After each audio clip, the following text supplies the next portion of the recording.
And we are live for our Praxis teaching reading, our foundations of reading test, and our science of teaching reading. I'm super excited to be here with you guys today. My name's Kathleen Jasper, and I'm going to help you with all of these exams. First, I just want to say hello to people. We have May, Colette from Alabama, Mary Lou from Kentucky, Gail, Rachel. Good morning, guys. Diana from Auburn University, Josh from Colorado. We've got people from Virginia, Alyssa from Michigan. Welcome, everybody. I'm so glad that you are here. Please let me know in the chat that you can hear me and see me. It looks like you can. Good morning from WGU. Nice. Good morning, guys. Good morning from Maryland, Arkansas. A couple people from Arkansas. Amazing. New Jersey. We have lots of teachers from New Jersey. Welcome. Let me know that you guys can see me and hear me. Hopefully my mic is on. It is 10 a.m. on Saturday, and we are working on 3 exams. They are all very much the same, just structured differently. And I now have resources for all 3. We have the tried and true, my Praxis teaching reading 5205 program. This is our #1 seller. It beats out, it used to be elementary ed. Teaching reading is the #1 because so many people have to take this exam. I also have the foundations of teaching reading. Those of you from Massachusetts and other areas that are using the 190 or the 890. And then this just came in the mail today or yesterday. I just finished the science of teaching reading, STR 293.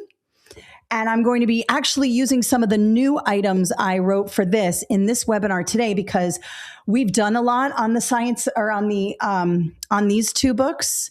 And I thought some new writing prompts and some new multiple choice questions would be really helpful for you guys. So the presentation that I'm doing today will be emailed to you, and it actually has some new items on it and a brand new constructed response. So I'm going to go heavy on the constructed response today because it's going to cover a lot of areas in all 3 exams. So you're going to get all that once the webinar's over, because I was working on it right up until I went live here. So you'll get that in the email. And if you're watching this in the future, you already have it. It's already in the download that you got in order to get this webinar. All right.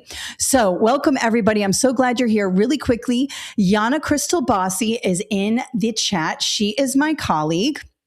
She's going to give you some discount codes and answer questions when I can't, because I'm going to be sharing screen and talking about things and I can't always respond. So she's in there to help you. She's amazing. And then, of course, you guys are all teachers. You're going through this together. Please help each other out in the chat. If I don't see a question and you know the answer, please feel free to answer it. Dawn says she just purchased on Amazon. Amazing. Tiffany is excited about the STR. Do me a favor, in the chat, put your test in there. If you're doing the FORT, put FORT in there. If you're doing the STR, put STR. And if you're doing the teaching reading 5205, just put in 5205.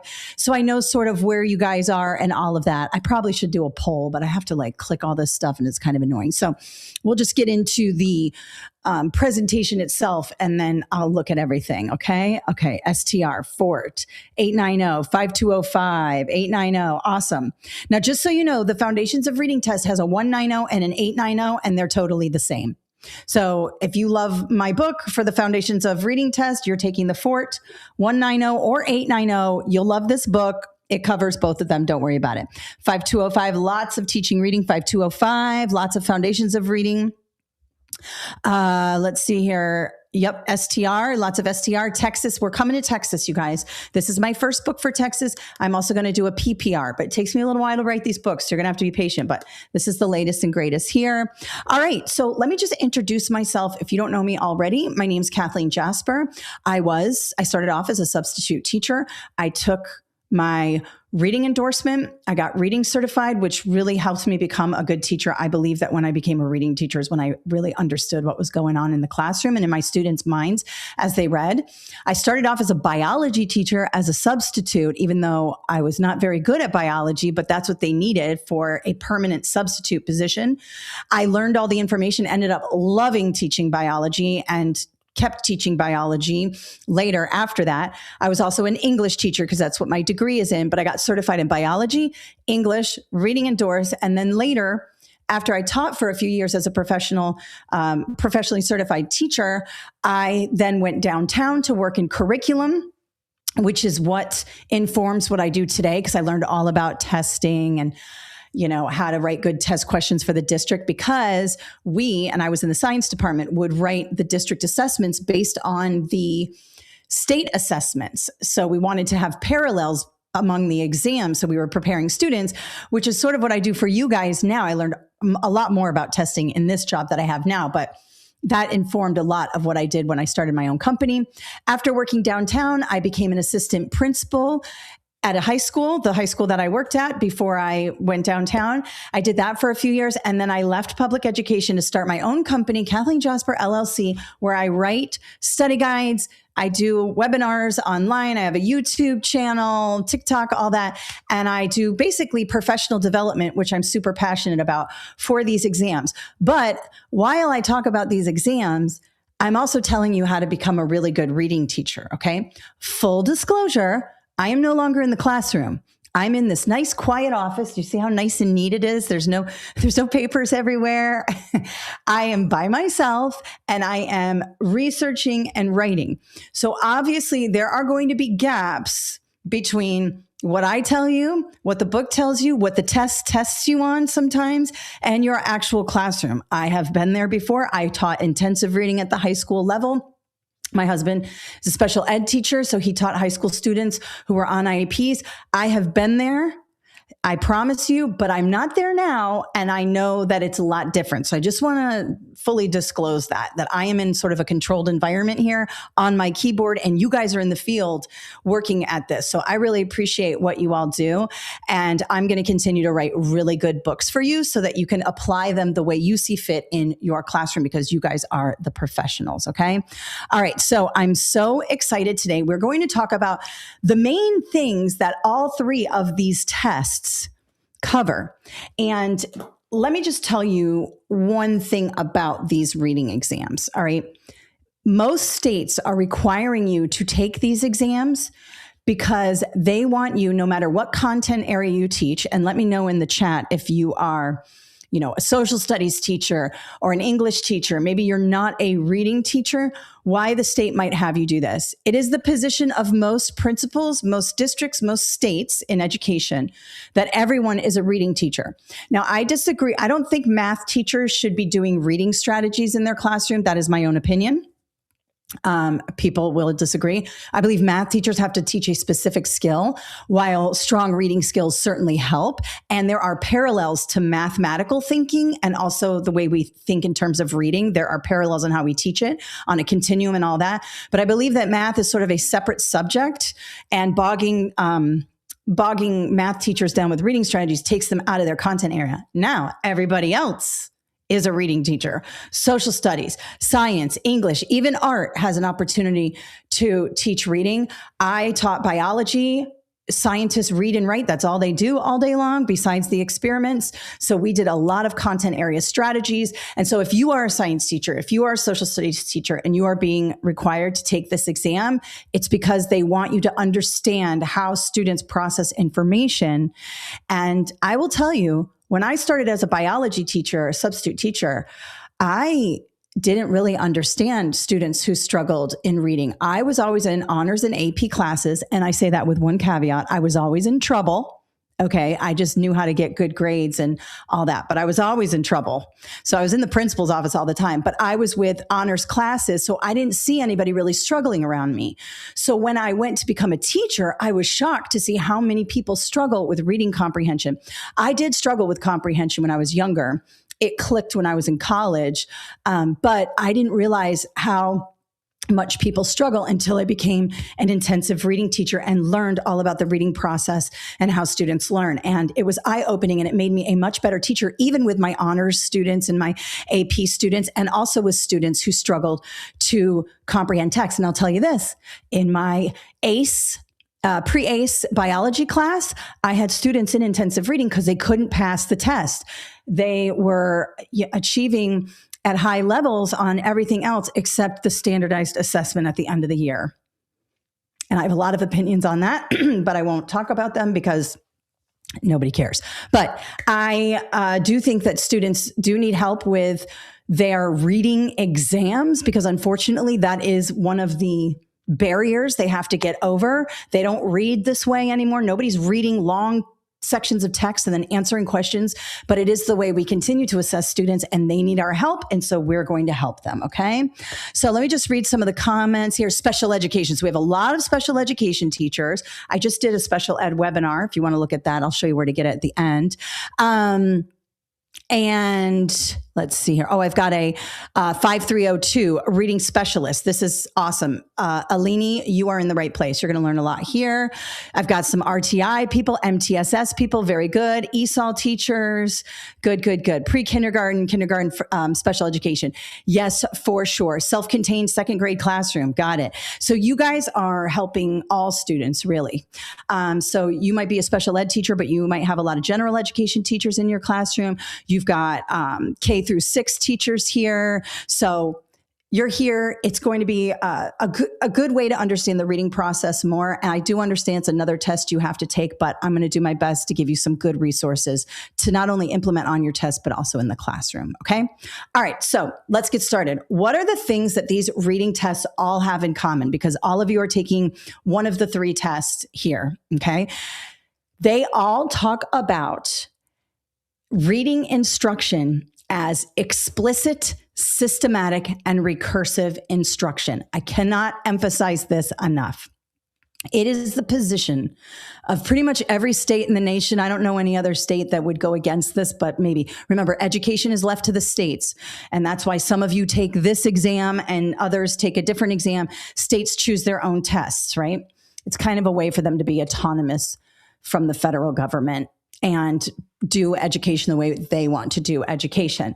So they follow a common, a lot of people don't like that term, like the Common Core. They follow a common understanding of the way students learn to read.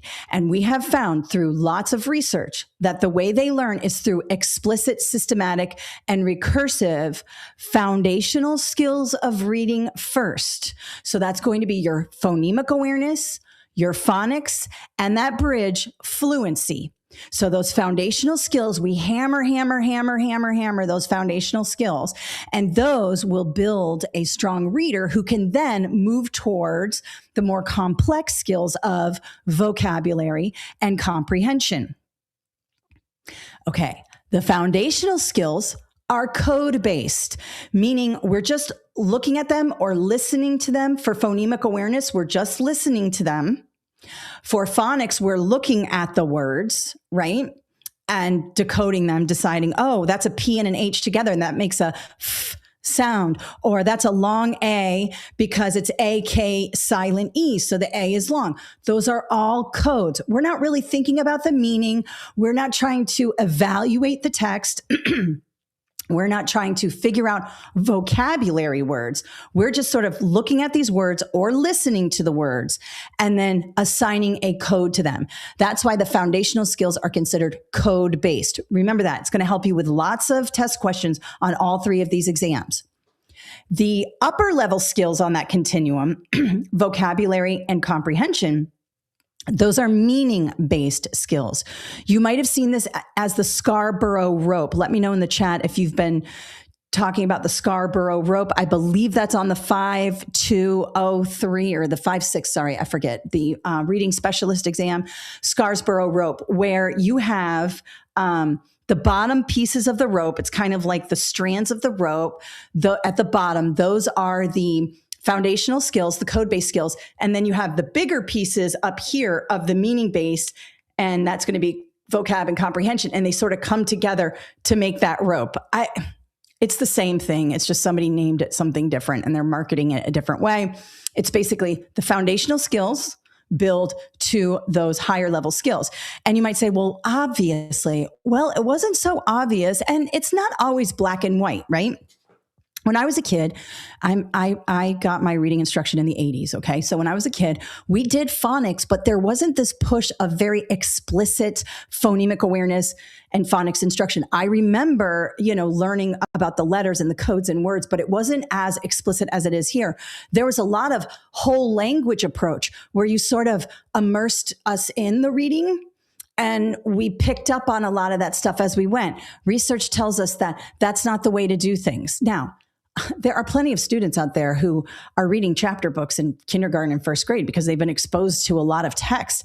I have a cousin, his daughter, all she did was read. They live in a small town and she just reads constantly, right? So her opening those books when she was little and figuring things out has made her a very good reader. But that's not how every student learns. And it's not how students learn, especially if their first language is not English. So the research right now, and this could change, says that explicit instruction in phonemic awareness, sounds only in words, hammering those skills.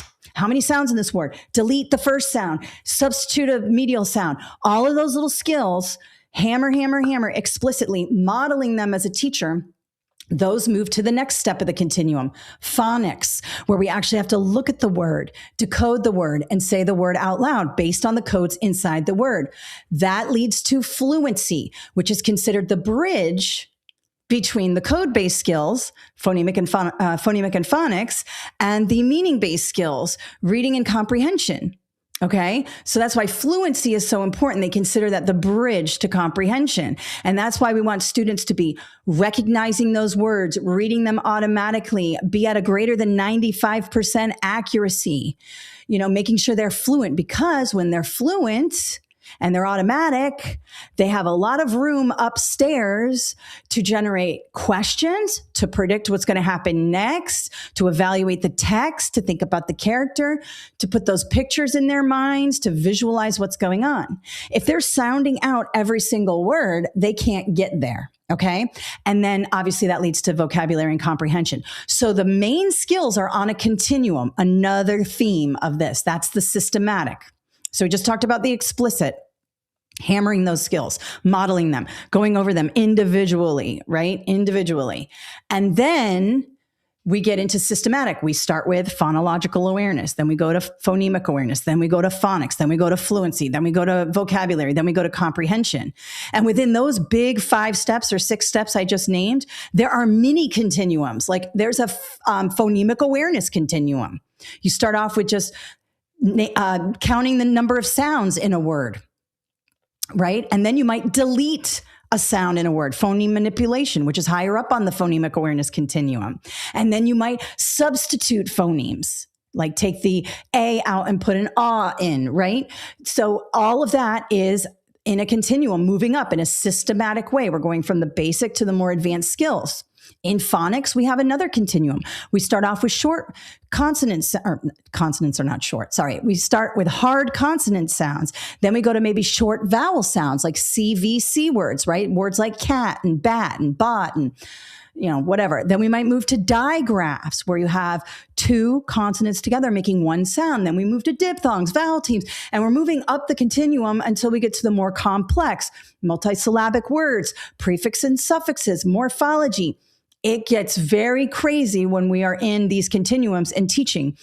And it makes sense. The research makes sense in that when we build these foundations, we sort of set a student up to be a better reader than they would be if we just didn't do that and sort of just taught them how to read. Okay. So you want to stay away from from answer choices that talk about sort of immersing students in books and pretty much hoping that they pick up the reading. They don't say it like that. They'll say it differently, or a whole language approach. Now, here's the thing. I am not knocking my whole language researchers out there. A lot of people are going after Lucy Calkins and things like that. They dedicated their lives to research, and then we have new research that comes out and shows us something else. Whole language is an approach that might work for some, but on your test, explicit, systematic, and recursive instruction, individually focusing on these particular skills, is the right way. If you see the word explicit in an answer choice, it is your answer. If you see the word systematic, it's definitely your answer. And if you see a practice that is recursive, which means we go back to move forward, right? Because, for example, I might have my phonics down, no problem, and I might be reading automatically through grade level literary text. And then you throw a biology text at me and it's got some bigger words. I have to go back and use some of my morphology skills, right? To sound out these words. So we go back to move forward. We have to continually support those basic skills in order for students to move forward. Okay. Let's see here. Which skill comes before which? Okay. I'm going to go over the Fab Five of reading. Okay. It goes your sounds only. You can do these in the dark, phonological and phonemic awareness. On the Fab Five, they just call it phonemic awareness because phonemic awareness is much more nuanced than phonological awareness. Phonological awareness are those bigger sounds and words. So for example, if I were to break up the word sidewalk into two sounds, it would be side and walk, right? But if I wanted to break up the word walk, well, walk would be hard, side, in phonemic awareness, I would go side. I would break up each individual sound. It's more nuanced. So they name phonemic awareness as the first part of Fab Five of reading. I have a whole video on the Fab Five of reading. I also have it in the books, okay? So phonemic awareness, sounds only. You don't look at anything. You're not looking at letters. You can do it in the dark. Turn off the lights, close your eyes. You can do these exercises. How many sounds in the word cat? K-at, 3, right? You can do that with your students without looking at the word. Next is phonics. Now that we have the sounds down, we're looking at the word. We're assigning codes to what we see in the word and we're verbalizing those, all right? Then we go to fluency, the bridge from the code-based to the meaning-based, vocabulary and comprehension. Then we hit the vocab and then the comprehension, which are higher level skills that require metacognition. We're going to go over that today. Will this be available after the webinar? Yes, everything's recorded. You're getting everything. So don't worry about it. Just listen to me and engage and you'll get everything. I even have a new presentation for you guys. I take my STI this upcoming Thursday. I'm super nervous. That's okay. You're going to be fine. You're going to be fine. All right. I'm giving away 6 study guides today, two for each session. So let's give away one right now before we start my presentation on all of this. Okay. So in order to win the study guides, you have to be here in the thing. So we're going to go ahead and do the drawing really quick.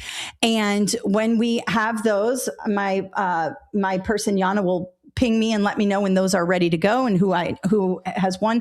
But make sure that you guys have it in the, you've put your name in the Google form because you'll be able to win this. When Yana reaches out to you, just tell her if you want the STR, the Fort, or the teaching reading, and we'll send you the one you want. And they're going to be like 10 days shipping because when I order them not Prime, when they're not as expensive for me as the author, it takes about 10 days. Now, I highly recommend if you're going to buy a physical study guide, you go through Prime. We tried to put them on our website and make it like an alternate way, and it took weeks to get them to you guys. The only way to go books is Amazon Prime. I'm sorry, they get them there in 2 days, and I published this on Tuesday, and it came to my door on Friday. Totally done. Amazon Prime. They do it better than anybody. They just do. All right, guys. So let's see here. We've got our first winners here. We have Maya Lyons, M-A-Y-A Lyons, and Mariah Abdallah and Maya Lyons. You both have won a book. So when Yana reaches out to her, tell her which one you want. Okay. All right. So now that we sort of know what's going on with the Fab Five of reading and sort of those basic skills, let's go ahead and do our presentation. I want to share what these test questions look like, what it might look like on the exam. Now, these are coming from my new book, the STR 293. It doesn't matter. They all have similar questions, okay? But I wanted to use some new things because I've done this webinar a bunch of times, and, I have been using the same study guides, which is fine. They're great, but I thought I'd give you some new material now. And so this is coming from that new material, and you will get that after this webinar is over in the email with the recording of this webinar and all of the resources. And again, if you're watching in the future, I'm trying to fix this so it's on if you're watching in the future, you already have it. So if you are past March 20, where are we? 21st, 2026, you already have it either in the links below or in your email. Okay. All right. So we're talking about all 3 exams today.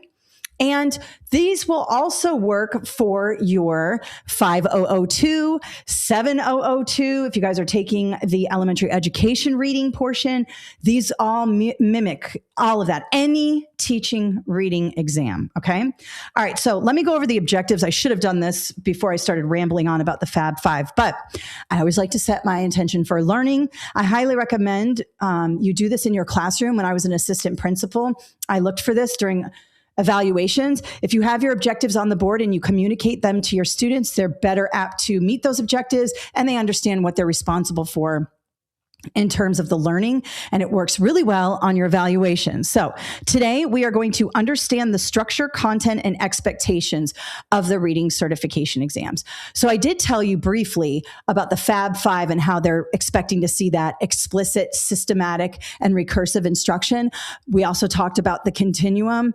I'm going to go over a few other patterns you're going to see in actual test questions that are going to help you as well. We are going to, notice we went from understand, a lower level skill. Now we're moving up to the critical thinking. We're going to analyze sample questions to identify patterns. You're going to see, once you take this webinar and you look at my books or you take my courses, you're going to see these patterns. It's going to be very obvious to you. And when you see some of these more nuanced scenario type questions with the big classroom scenario and maybe data and all that, you're going to know exactly how to answer those questions. They become very, very easy. And I'm going to teach you how to think like a test maker and use that for test taking strategies. And then at the end, we're going to apply our knowledge and do a sample constructed response. Now, remember, all of you have to take a constructed response. They are set up differently, but they all assess the same thing and they all want the same thing. The STR has a pretty extensive one, but you guys only have to write one. The foundations of reading, you have to write 2. And the teaching reading, you have to write 3. The difference is that the science of teaching reading requires 400 to 600 words because you only have 1 to write. The other ones, there is no word limit. So I'm going to talk about that more in depth. Don't worry. We'll talk about that when I get to it. Okay. So we are going to construct a high quality response to the essay. All right. So let's first just have a look at this first objective when we're talking about this here. All right. Now we talked a little bit about code-based versus meaning-based. We're going to talk more about it here because this one's pretty nuanced. And I wanted to show you some of these more nuanced skills that they are talking about on this test. Also, heavy on the assessment. As reading teachers, we have to use assessment to make instructional decisions, okay? And it's just the way it is. And you're not going by your gut reaction. You're looking at students the way they read. You're looking at test scores. You're looking at fluency data. Reading teachers are constantly, you're just inundated with data. And I know it gets to be a lot, but on this test, I want to really hone in on like data-based instructional decisions, research-based strategies. Everything we do is based on the data, and not all data is from formal assessments. They can come from formative assessments too. We'll talk about that in a second. All right. Now, typically, I would work backwards. I always work backward from the answer choices. I like to think like a test maker. And typically, you can find different good words and bad words in the answer choices. But for this, I can't. Notice it's just code-based formative, meaning-based summative, code-based diagnostic, meaning-based screening. Now, what I can do is understand that formative assessments are favorable on this exam. It doesn't mean that every answer is a formative assessment. But typically, as an elementary education reading teacher or in any kind of intensive reading, you are observing your students. You are doing that progress monitoring using flexible grouping and all of that real-time stuff. And that's typically like formative favorable. Okay. But that doesn't mean every answer is going to be formative. I'm just going to say, if you see formative in an answer choice, like just take note of it. Okay. And we have to determine if it's code-based or meaning-based. All right. I'm going to continue to work backwards. And this is my strategy. Let me know in the chat if you've done this. That really helps people. I'm telling you, like, you can't do it perfectly on this one, but you can see that formative is screaming out to me. All right. And it says, in this in this scenario, the teacher is using technology-based assessment that, well, I don't know yet, right? Now, I kind of see some italicized words here. I can see, for example, changing happy to unhappy, regular to irregular. This seems like some basic morphology. And morphology equals, it's a phonics lesson. Now, it's a complex phonics lesson because you're not just looking at, vowel teams or the silent E or some of those more basic and on the bottom of the continuum of phonics, you're looking at prefixes, suffixes, and roots, which sort of are moving us into meaning-based skills, but it's still codes because you're looking at, things like unhappy, right? You could pull that off and you can sort of sound out this word and things like that. So I'm going to lean more towards code. And of course, I've got the formative here. Let's read it. A third grade teacher conducts a lesson on prefixes and word meaning. Now be careful. You have word meaning there. Now, 9 times out of 10, I would say if you see meaning and meaning, go for it. But this is a little more nuanced. There are some nuances on these questions. This test is hard, whichever one you're taking. They're very nuanced. We have prefixes and word meaning, and we have a third grade. Third grade, they're just getting into more complex skills. They're not yet at total vocab and comprehension. We're still, they're learning to read, and, they are probably doing some comprehension strategies. But when we talk about prefixes, I tend to lean more towards phonics. At the end of the lesson, the teacher posts a short task, an online application where students are asked to add appropriate prefixes to base words to change their meaning. Now, we're sort of getting into the meaning base, but this is still a code base because it is part of phonics. If we were talking about semantic mapping, if we were talking about like background knowledge, if we were talking about more comprehension like tasks, we would be talking about meaning. But in this case, we're talking about phonics. So right away, I'm crossing off meaning and meaning. Now, also, this is not a summative assessment. So I could cross this off, even if I was confused with meaning-based versus code-based here. It's not a summative. Why? Well, it says that, hang on. It says that at the end of the lesson, the teacher posts a short task in an online application where students are asked to add appropriate prefixes. Students submit their response, and the teacher is using a technology-based assessment that best describes. This is formative. It's going on while they are learning.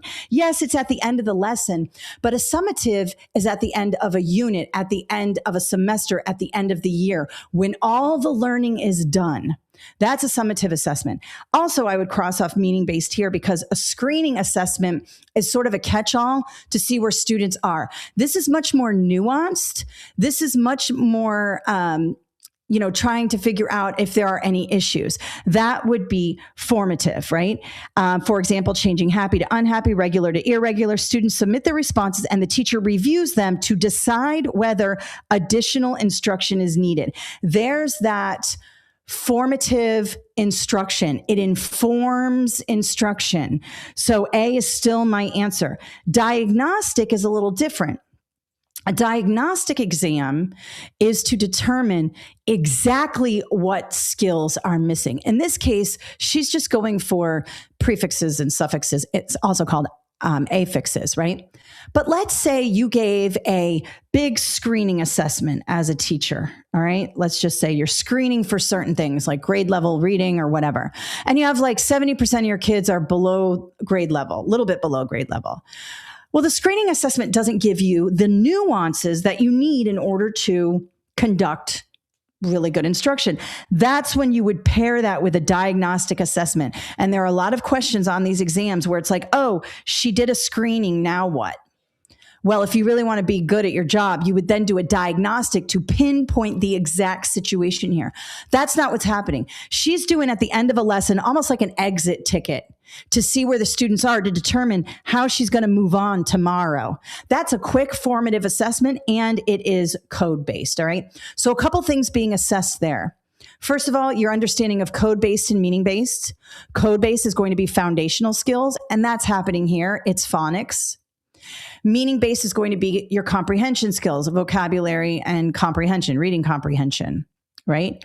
Now, it's also assessing your understanding of assessments. Formative informs instruction. It's ongoing. It's happening like through observation, exit tickets, quick scenarios, things like that. Summative is at the end of learning. It's all done. So at the end of the year, end of the semester, anything where the kids can't go back and relearn anything, even though I think they should be able to relearn anything. But typically, you know what I'm talking about. These are the end of semester exams. It could be your criterion referenced at the end of the year. Diagnostic, we're trying to diagnose a situation. And screening is just sort of a wide net. Where are my kids? Are you on the first grade level reader? Are you a second grade level reader?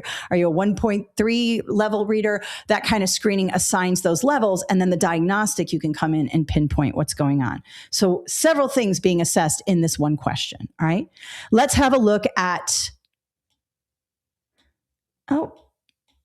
I think I went from 2, 3, and 4. Sorry about that. Let's go with 3 here.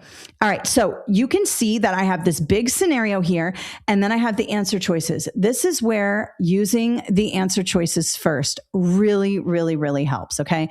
And I think my face is blocking this. So I'm just going to move the answer choices over here slightly so you can see them, and I'll move them back as we look at the actual, question. But I want to show you how quick and easy it is to spot good words. First of all, A, model compound sentence frames that connect two ideas with the word because. Okay. First of all, if you ever see the term model in an answer choice, it is a contender for the correct answer. Modeling shows up so much in the test specifications.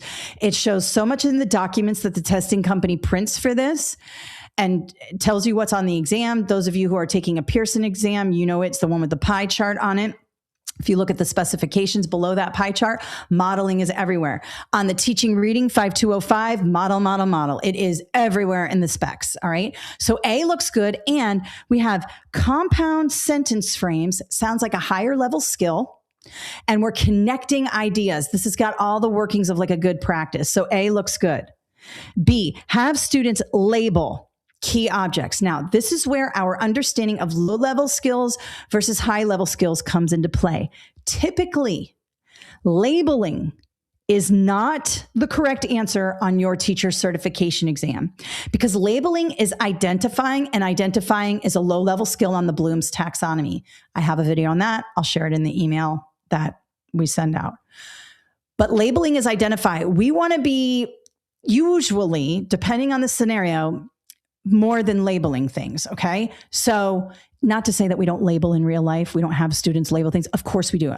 We're talking about the scenario based questions here. Typically modeling, explicit instruction, higher order thinking skills are going to be your correct answer. So B is out. C, echo read sentences during a whole group read aloud. Okay. Nothing wrong with C. Echo reading is really important for fluency, to show students how to read with prosody and things like that. So I'm going to leave it, but A is still my contender for the best one just because it has all the good words in it. D, read aloud stories that include complex sentences. Again, not a bad practice, right? But it's not as good as A. A has all the good words in it. B has a sort of bad word. I wouldn't call labeling a bad word, but I would just say it's not the best activity. And C and D are okay. All right. Now, let me pull this back over here. Let me go ahead and read the scenario, continuing to work backwards. All right. Based on the student's responses, which instructional activity would be most appropriate for the teacher to include when planning instruction? Well, that doesn't do much for me. I have to continue to work backwards. You can see he is putting on a raincoat. It is raining. He has a raincoat. Notice that the responses the student is giving are pretty simple. It's just sort of a subject and a predicate sort of thing. And it looks like modeling compound sentences might work because these are not compound sentences. But let's make sure. Let's continue to work backwards. As a part of an informal assessment of students' oral language development, a first grade teacher asks individual students to describe orally what is happening in a picture, showing a rainstorm in the background and child putting on a raincoat. All right. So oral development, oral skills. We are talking about conversation. We're talking about describing. We want students to use their words, use their compound sentences. And A is still my correct answer because we have these short sort of staccato sentences here. And if we want students to elaborate, to communicate more, we want to model how to do that. Echo reading during whole group read alouds isn't really going to teach them how to, speak and communicate orally with more complex sentences. The same thing with read aloud stories with complex sentences. Yeah, you can read it aloud, but modeling, they can actually see you do it. This is also code for explicit instruction. Modeling is explicit instruction. When you stop and stand in the front of the class and model a skill, whether that be phonemic awareness, phonological awareness, phonics, fluency, or vocabulary comprehension, you might model metacognition as you read aloud. This is all explicit instruction. So modeling and explicit instruction go together. And on your constructed response, if you are ever stumped in terms of what you should use for a strategy, modeling, explicit instruction. I mean, just work it out and talk about how you're going to model, but that is a strategy and it's research-based and it works. And it's aligned to the standards. So you can hit a lot of what you need to hit in the writing if you just remember modeling, okay? Let's have a look at the next one. Answer choices first. Ask students to repeat the word interesting chorally after the teacher. All right, we might be doing sort of a phonemic awareness or phonological awareness activity. We might be doing a read aloud. A is okay. B, read additional sentences aloud that include the word interesting. All right, looks like we might be working on something here. Interesting. Big word, probably a tier 2 word, considered a tier 2 word. And it does show up a lot in text. Students probably need to understand it. C, show a picture from a story and ask students to describe it using the word interesting. Okay, so this is interacting with vocabulary. I like it. D, highlight the cognates, interessante and interesting to connect the first and second language. D, all day. If you see the word cognate in an answer choice, it's your answer. Why? Because we have a lot of students whose first language is not English, and we have to support the first language, also called L1, while we develop L2. Right? So neither one is more important than the other. I hear a lot of people say, oh, you have to immerse yourself in the second language in order to learn it. Not true. Research shows us that bilingual education is by far the most effective way to go about learning a second language. And we do that by highlighting cognates, words that are similar in English and words that are similar in a student's first language. Where I live, we have a lot of students who speak Spanish. So we would highlight cognates that way. But where you live, you might have a different type of language being spoken by the majority of your students. Just depends on where you live and who is there. But there's always a cognate. There's always a way to connect. And if you see this in an answer choice, it is the correct answer. Cognates, finding similarities, and of course, supporting the first language while building the second language. English only practices, just say no to English only practices in life and on the exam, okay? So continuing to work backwards just to check and make sure. Let's see here. Which instructional approach would be most effective? All right. Well, we have English word interesting during an oral discussion about the class. Several of the students in the class are Spanish speakers. That's all I need to know. The cognates are going to be number one, okay? Stay away from pairing a English learner with another English learner who is sort of intervening for you. Group work is good, but don't put the burden on another student to be the one prescribing interventions. Do we do this in real life? Yes. I can't tell you how many times I said, hey, can you help me? I just got a new student who doesn't speak a word of English. And I would always ask, one of my students, hey, can you help me out here? For sure. That's what you have to do in the classroom as a teacher. And most students are happy to help, but we don't want to put the burden on the student to do the interventions. That's our job as the teacher. All right, next one. Here we go. Show the word cat and ask the student to underline the vowel and read the word aloud. Okay, so now we're getting into like specific skills. B, display letter cards and ask the student to match each letter to its sound. Okay. C, say cat and ask the student to change the middle sound to ah to make a new word. Okay. D, provide a list of CVC words and ask the student to read them aloud for accuracy and rate. I'm going to cross off D because just reading off words for rate, that's like a fluency activity. And you wouldn't do that with just words. You would do it with phrases and you would do it with passages. So I'm taking D off because it feels like busy work. A is a phonics activity. I like to do this as well. Just sort of keep in your mind, is this phonics? Is this phonemic awareness? Is this fluency? So because you're looking at the word and you're underlining the vowel sounds, you're looking at the word and seeing, oh, there's a vowel there. That's phonics. Display letter cards and ask students to match letters. That's also phonics. Letter sound correspondence. C, say cat and ask the student to change the middle sound to ah to make caught. This is phonemic awareness.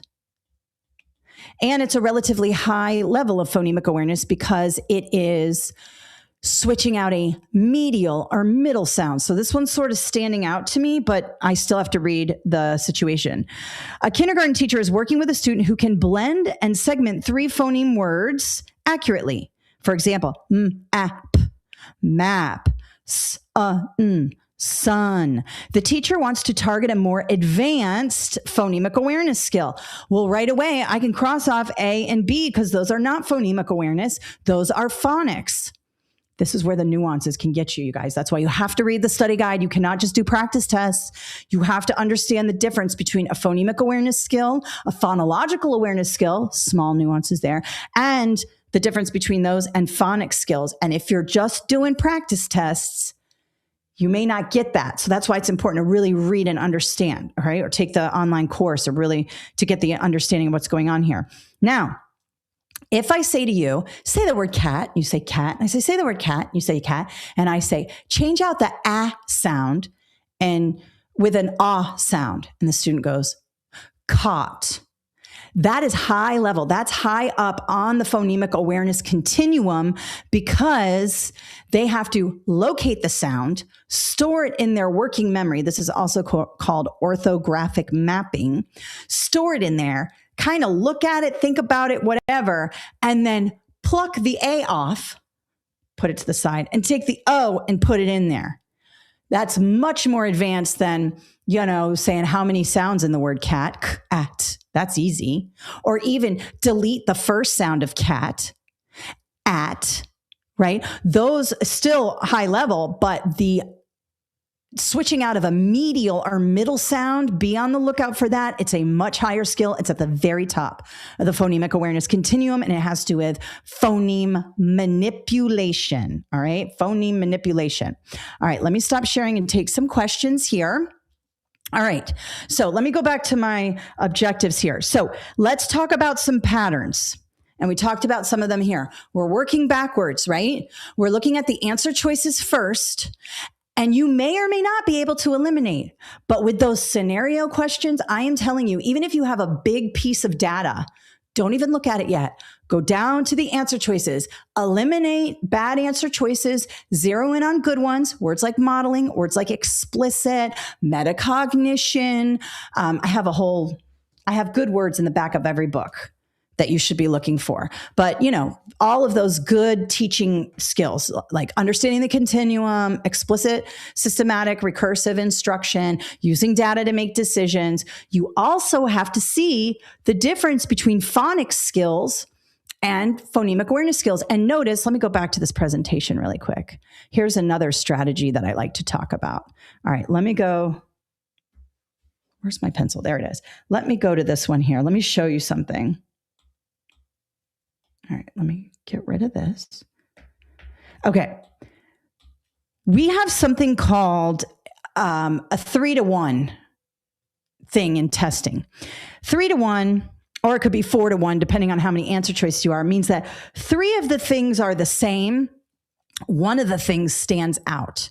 And if you can only have one correct answer, meaning if this question says, which of the following, and you have to pick one. If it says choose all that apply, obviously the 3-to-1 strategy isn't going to work. But if you are only allowed one answer choice, go with the one that is different. So we have here, show the word cat, display letter cards, provide a list. In all three of those, students are looking at the words. In all three of those equal phonics skills. The only one where the kid is not, or the student, I should say, is not looking at a word is C. Because C, we're saying the word and we're just changing the sound. We're listening and we're communicating orally, right? A, B, and D are all phonics skills. So be on the lookout and do this in practice. You know, I am constantly, one of the reasons why, and let me just stop sharing here. One of the reasons why I'm so comfortable around tests, and I wasn't when I was, before I became, there's like fuzz on my microphone. I don't like that. Sorry. One of the reasons why I've become so sort of easygoing about tests, and I can literally locate these patterns on any exam, I don't care how hard it is because I'm looking at it through the lens of a test maker. And that's how I want you guys to study. I want you to break out these practice tests. After you read the information, please stop doing practice tests over and over again. You got to understand this is a hard test. All of these. Very difficult. Very, very difficult. If you haven't been successful the first time, it's totally fine because they're hard. All right. And in order to really understand them, you've got to read the information and then you'll be able to know, oh, that's phonics, that's phonics, that's phonics. There's only one that's phonemic awareness. There's only one that has to do with sounds only. You can also sort of find them by skill. If it says identify, identify, identify in 3 out of the 4, the one that says analyze, the higher level skill, is going to be the answer. So just be on the lookout for those types of patterns. They really, really make a difference. And if you're looking at just a couple of questions that you missed, maybe you're right there and you're like so close to passing, thinking like a test maker is going to help you. I'm constantly thinking like a test maker, and I want you to do the same thing. I am a test maker. I write the questions for these books. I analyze every question, write every answer, explanation. And in my books, I'm always telling you why something is incorrect. Another thing you want to be on the lookout for, let me show you this book here.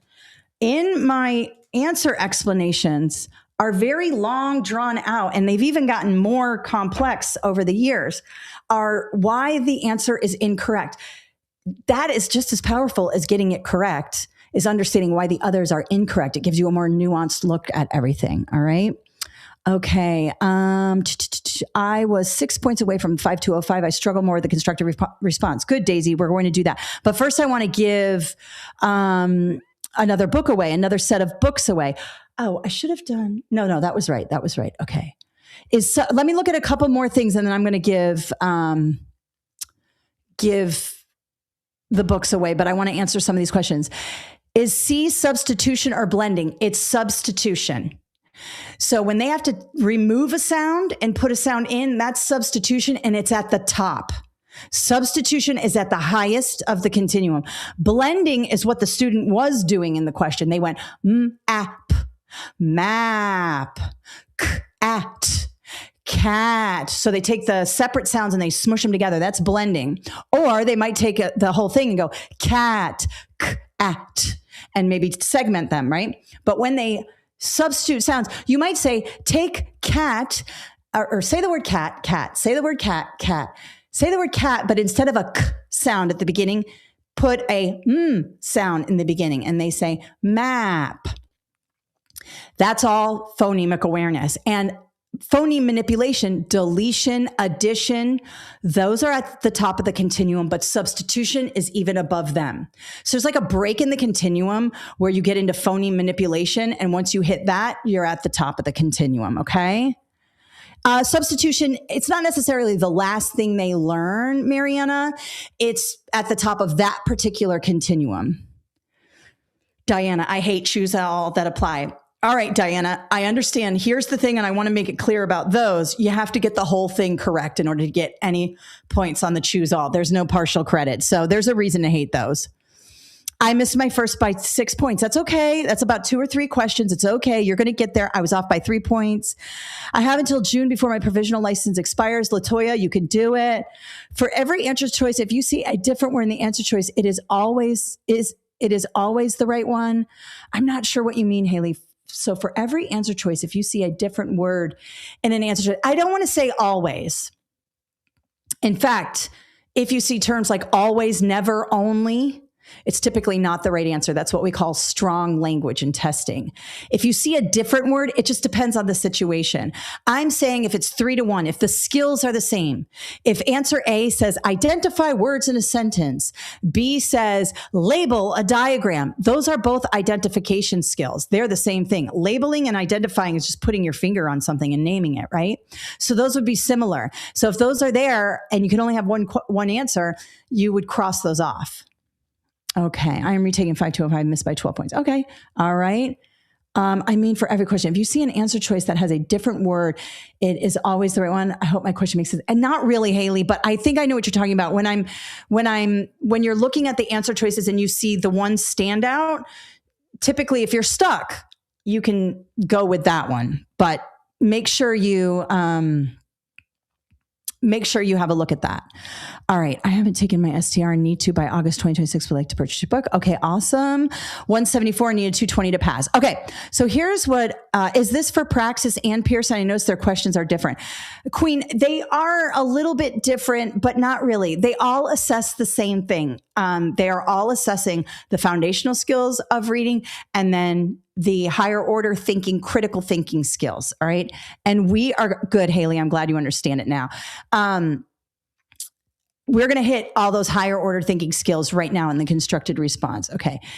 It is the construction response on the STR that I can't wrap my head around. All right, good, Daisy. We're actually going to use an STR constructed response because this one is so big that they cover all the ones here. Now, I've done a webinar pretty much every month or every 2 months for reading. So if you go to a past webinar, you'll see that you can get a different constructed response, but I want to give you a new one. And it doesn't matter which constructed response you get, whether it's STR, if you're taking that test, Foundations of Reading, or the Teaching Reading, you want to use some of these foundational, fundamental approaches. Okay. So let's have a look at, let me just make sure I've got it open. Okay. Let me go here and I'm going to share my screen. Okay.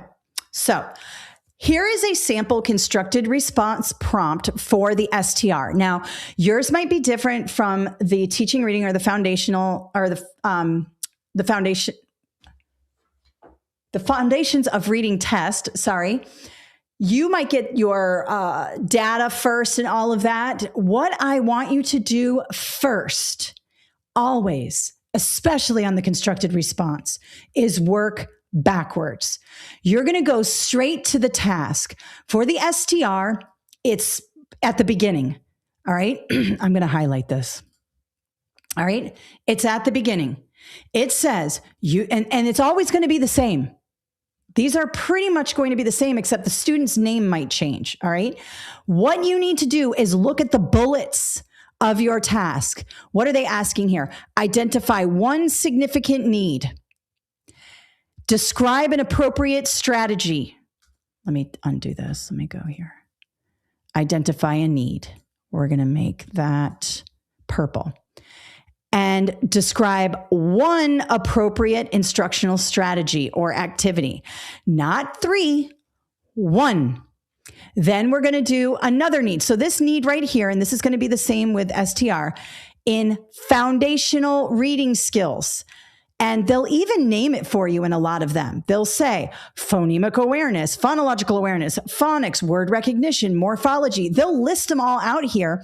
And a lot of people get sort of like, oh my God, that's too much. They're actually giving it to you. They're naming all the foundational skills. So if you flake and you're like, oh my God, what am I looking at here? Go back to the task. It'll tell you, right? And then they said, using the exhibits. So the exhibits for the STR are the data that they give you, all this stuff. We're going to look at it in a second. All right. So we need to identify one foundational need and a strategy. Then we're going to identify a need in comprehension. And I'm going to make this one green. And a strategy. So we need foundational need, foundational strategy. Comprehension need, comprehension strategy. Notice the difference here. And you can apply this with the STR, the Foundations of Reading, or the Teaching Reading. We have code-based need, foundational need. Then we have Effective strategy. Now you might be like, oh my God, I can't remember strategy. Modeling, explicit instruction. Modeling is a strategy, right? For comprehension, typically they are going to be testing whether or not you know how to help students comprehend text. And my go-to is read aloud, think aloud, or you can just do think aloud to show metacognition, to show students how to use their brain. That's how you help students comprehend text. I'm going to show you in a minute. And then this piece here, this is specifically written for and I'm going to change this here and I'm going to zoom in. All right, there we go. Explain why each of the instructional strategies or activities you describe would be effective. Every single constructed response asks you to do this. They say, find where the student needs intervention. Okay, the student is messing up with phonics, the student is messing up with phonemic awareness, something like that. And then you decide, what do I do about that? I put in a strategy. And then, did it work? How does that work?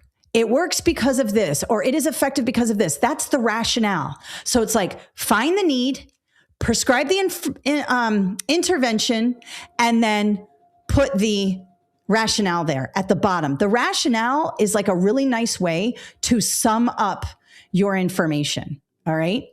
And it's a really good way to end a paragraph. Now, for the STR, I recommend a 4-paragraph approach. For the other reading tests, you can do it. I've done them different ways. You can do them in 2 paragraphs. You can do them in 4 paragraphs. There is no paragraph. Let me zoom out here. There is no paragraph requirement. Like it must be 5 paragraphs. It must be 7 paragraphs or whatever it is. It's that you have to make sure you satisfy all of these bullets. That's the most important part. Now, on the STR, we do have a word requirement, 400 to 600 words. But that's only for the STR. The Foundations of Reading test does not. And the Teaching Reading test does not have a word count. What they do say, and what they all say, is that you must fully answer your question or questions or tasks. You have to meet the tasks. So all 5 of these bullets need to be answered.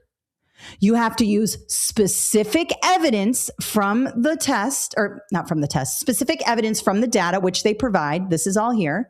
All you're going to do is say, in Exhibit 1, the student did this. In Exhibit 2, the student did this. Or if you're on the Science of Teaching, if you're in the Teaching Reading 5205 or the Foundations of Reading, you might say, when the student read aloud to the teacher, he did this. That is citing data. And then give explicit and specific examples. And you do that by saying, for example. Let me show you what in real time. I'm going to make this a 4-paragraph essay. I'm going to do the need. I'm going to describe the need. Then the next paragraph, I'm going to give the appropriate strategy. And then I'm going to take this little bullet here and I'm going to stick it on the end here. All right. Let me show you what that looks like. I have Javier's most significant foundational reading need is decoding consonant digraphs. Let me show you what that looks like here. You can see in the exhibit, I have ship, he says sip. I have chat, he says cat. I have thin, he says tin. Right away, I don't even have to go any further. I can see digraphs, 2 consonants together that make one sound, ship, chip. The TH makes a thin, right? He's not saying those, whether it's at the beginning of the word or look at here at much or at the end of the word. So I don't even have to go any further. I know my need for my foundational skill. It's digraphs. It's a phonics skill. And it is one that is foundational, and we can name it. Notice here, Exhibit 2, oral reading passage. The student's looking at the word and still doing it. Sip, fis, dem, sop. All right. Now we have a couple of teachers' notes. He reads most CVC words.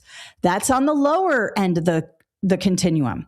Words like sun and fun and bat and cat. But when we start getting into these digraphs here, he's messing it up. And then it says here, reads smoothly on familiar words, but slows down at unfamiliar patterns. That's like kind of normal. That's not a big red flag. Now I've got some fluency data here. Typically they're going to be a little below somewhere. You can see I'm, decoding fluency. Those digraphs are messing this kid up with the fluency, because he should be at 30 plus words per minute in the decoding fluency, and he's at 16. Right? He's at 58 words correct per minute in the total passage. He's supposed to be at 72 plus, so he's below. But on phoneme segmentation, he's above, right? He's, well, not above. He's right at the benchmark because it's 40 plus. So we can ascertain, and for the sake of like writing, we can say the digraph situation here that the kid is having, unable to understand digraphs, is affecting the decoding fluency, because digraphs is a decoding skill. Now, I'm not going to look at exhibit 4 because it's comprehension. I'm not there yet. Okay.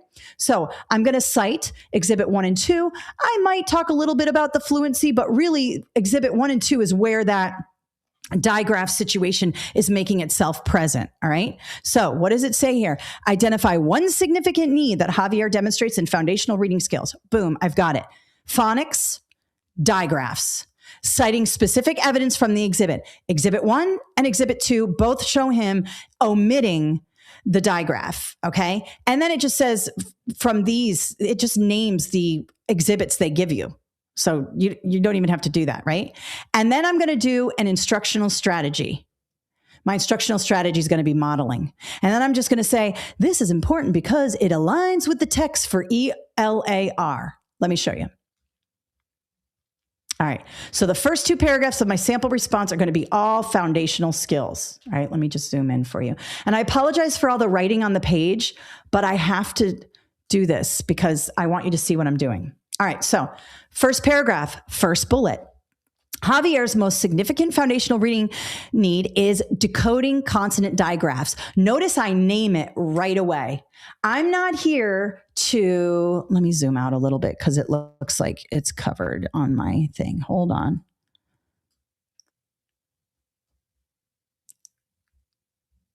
It will only let me go there. So I'll zoom in a little bit more after I get here. But notice that I go right in and I name it, decoding consonant digraphs. Don't make the reader sort of try to figure out what you're saying. Just say most significant foundational need, decoding consonant digraphs. All right. Now, what's my other thing? Citing specific evidence. Well, here we go. And let me zoom in one more time. There we go.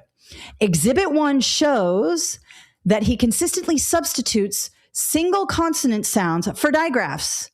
And then I name it, reading ship as sip, chat as cat, and thin as tin. And you might say, should I italicize it? Should I put it in brackets? It does not matter. I'm doing it here to show you the difference. On test day, if you just say ship as sip and you don't italicize it, it's fine. They're going to know what you're talking about. I'm doing it here so you understand what I'm doing. You don't have to put these perfectly placed brackets. You just have to make it clear that he is reading this word. You might put the word ship as sip, the word chat as cat, the word thin as tin. Okay. So I just was specific about the exhibit. If you're doing the teaching reading or the foundation of reading test, same thing. While the student read, he did this. Just cite the evidence. And then I say it again. This pattern continues in exhibit 2, where he reads fish as fis, them as dem, demonstrating that he is not yet recognizing digraphs as representing one sound. What did I do here? I told the reader of my essay, not only am I citing exhibit 2, but I'm also telling you that the data is showing me that the student is having a hard time with digraphs. And then I added a little bit here with fluency. His fluency data shows strength in phoneme segmentation, but a need in decoding skills for digraphs so he can increase the number of correct words read per minute. Basically, I'm just regurgitating. His decoding part on his fluency data is lacking because he doesn't have these digraphs. And then I put here, support in recognizing and decoding words with digraphs will help his overall word recognition and decoding skills. To be honest with you, I just added this because I was under word count. I mean, if you are talking about the teaching reading or the foundations of reading, and you don't have a word count, you don't need to add this. This is like fluff because they do have a word count for STR. And I wanted to make sure this right here is 406 words, I believe. So this is the bare minimum you can write, but you only have to do one. Teaching reading and foundations of reading, you have to do more than that. So you might only have 2 paragraphs for the one you're writing. All right. Now let's go back to I want to go up here. Let's go back. So have I identified a need? Yes. Have I cited the exhibits? Yes. Now I need to do the appropriate instructional activity. Rather than scroll, let me just go here. All right, here we go. Right out the gate. An effective instructional strategy to address this need is explicit instruction focused on digraphs. Do I name anything fancy? No. Explicit instruction. Is explicit instruction important? Let me go over here. Sorry. Looks like sorry, guys. I'm a little zoomed in. I just noticed from my thing. Let's go here. Is explicit instruction a strategy? Absolutely. It's a good word on the exam, and it shows that you know the content knowledge for this test. Now, I would be more specific because remember, we have to show the reader, not tell the reader, right? So now I'm going to say it. First, the teacher models. There's that good word again. Models. I'm going to put that in purple. The skill by explaining. And I tell you, when I see 2 letters like SH or CH together, they make one sound. All I'm doing is naming the digraph situation. I'm just being the teacher. You can do all this. Keep it simple. And what is explicit instruction? The teacher demonstrates this by reading words such as ship and chat, emphasizing the combined sound. Modeling. Next, the teacher provides guided practice with digraphs. Oh, I see what we're doing here. I would also include this, the gradual release model. First, the teacher explains explicitly. Then the teacher provides guided practice. So the first one is I do, the teacher does, I model. Next, we do together. Practice by having Javier read the words. Finally, Javier practices independently. You do, I do, we do, you do. That is a way of explicitly showing Javier how to do this. You could even write in here, she could use modeling with the gradual release method. That sounds good. Or the I do, we do, you do method. And this last sentence here, and I'm going to make this my orange because it's orange on this.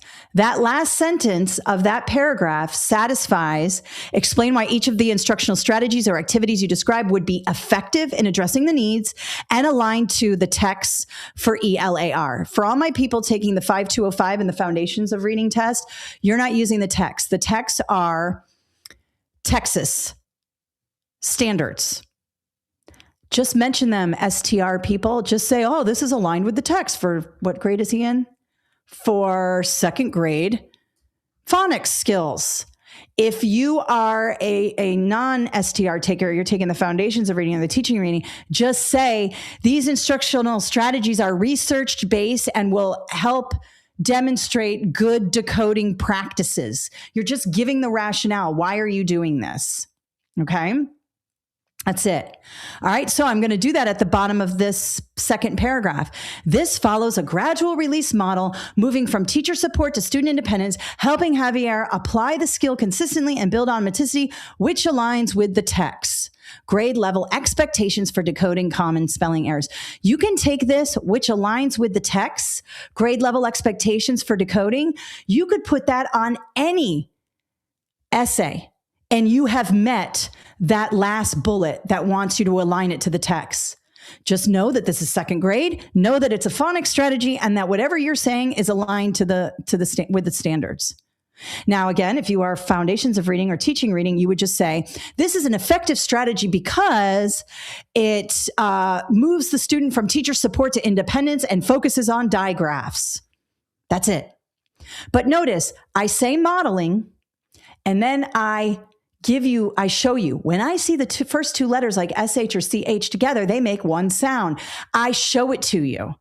So use words like for example, or use quotations to kind of show what the teacher is doing, and you'll do really well here. All right, next one is comprehension. Let's look at the comprehension data. I don't even have to look at the comprehension data to know it's probably going to be that the student is okay with literal comprehension and needs help with inferential comprehension or evaluative comprehension. If you're taking the foundations of reading test or the teaching reading, it's metacognitive. You want to help students with metacognition. If it's comprehension, go with read aloud, think aloud, or modeling metacognition, modeling thinking aloud. Okay. In this case, if you're an STR person, we have this. Teacher reads a short passage aloud. The student responds, I think it's about kids playing. Mentions only the beginning of the story during the retell. Cannot explain why events happened. Why is a key word here. That's going to be your more inferential comprehension, that higher level comprehension. Gives short answers with little detail. This student needs some metacognitive help. How do we use our brains to get more information from the passage?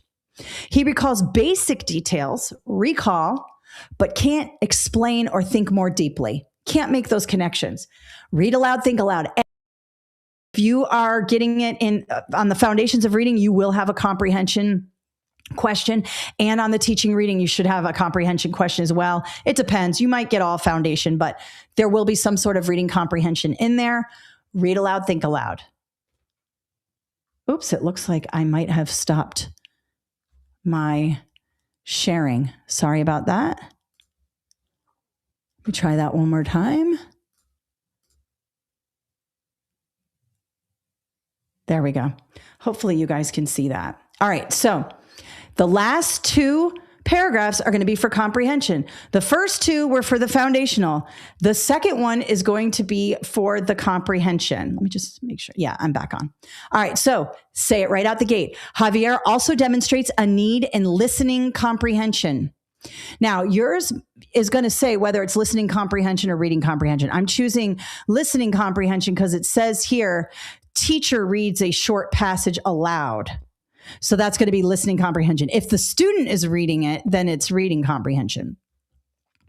Specifically in explaining ideas and monitoring his understanding. All right, this monitoring understanding, why can't I highlight here? Hold on. There we go. Monitoring understanding is metacognition. It's hidden in there for you.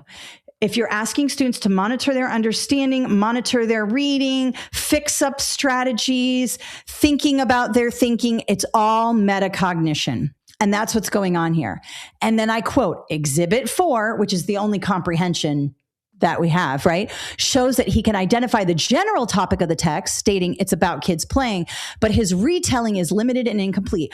All I did was sort of reference that data and just say what the teacher said, but in a different way. And then he only mentions the beginning of the story and cannot explain why events occurred. Again, I'm being very specific. I don't just say he needs help in comprehension. I say he needs help in comprehension because Exhibit 4 shows this. He also mentions this. I'm giving you those specific details, okay? This indicates that Javier is not actively thinking about the meaning of the text or checking his understanding as he listens, reflecting a gap in metacognitive skills. You can also say reflecting an issue with metacognition or reflecting a need in metacognition. All of that works. And a need to move beyond basic recall to explaining ideas and making connections. All right. Now, here we go. Next paragraph. What strategy am I going to use? I always use think aloud. It's my favorite strategy. I used it tons of times in biology where you show students, that's a difficult word. What does that mean? Let me read around it. Let me figure it out. Or, that's weird. Why did the character do that? Or why is the character dressed like that? Let me think. You're showing students how to use their brain. So right away, an effective strategy, I say it right away, to support Javier's listening comprehension is a think aloud focused on metacognition. Grab that and use that anytime you want. An effective strategy to support the student in comprehension is a think aloud focused on metacognition. That tells the reader of my essay, I know what I'm talking about when it comes to reading comprehension. Now, what does that look like? For example, During reading, the teacher models, another good word, process aloud. All I did was basically define what a think aloud is. The teacher then prompts Javier to share his thinking using sentence stems, and you can make up whatever it is, okay? Oh no. It looks like I keep losing my my thing. I'm sorry. The last sentence says, let me try it one more time. My screen keeps going away. I'm so sorry, you guys. Let's do the last sentence. This strategy is effective because it shows Javier how to think actively about the text, and it aligns with the text's expectations for using comprehension strategies to build meaning.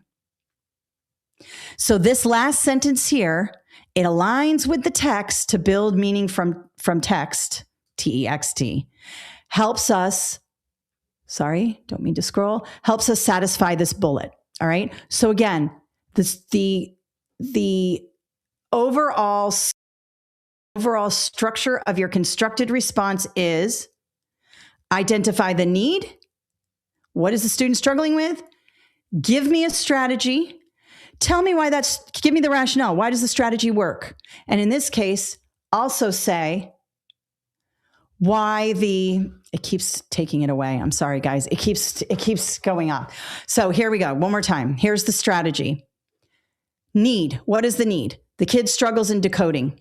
Then I put a strategy in there. What will I do? I'll model good decoding strategies, right? And then why does that work? Well, it's aligned to grade level expectations and helps the student X, Y, and Z. Okay.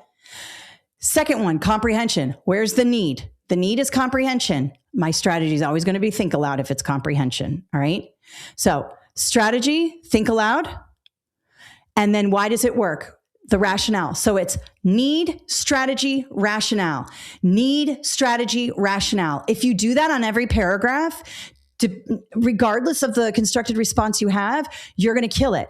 And then in between, use some for example.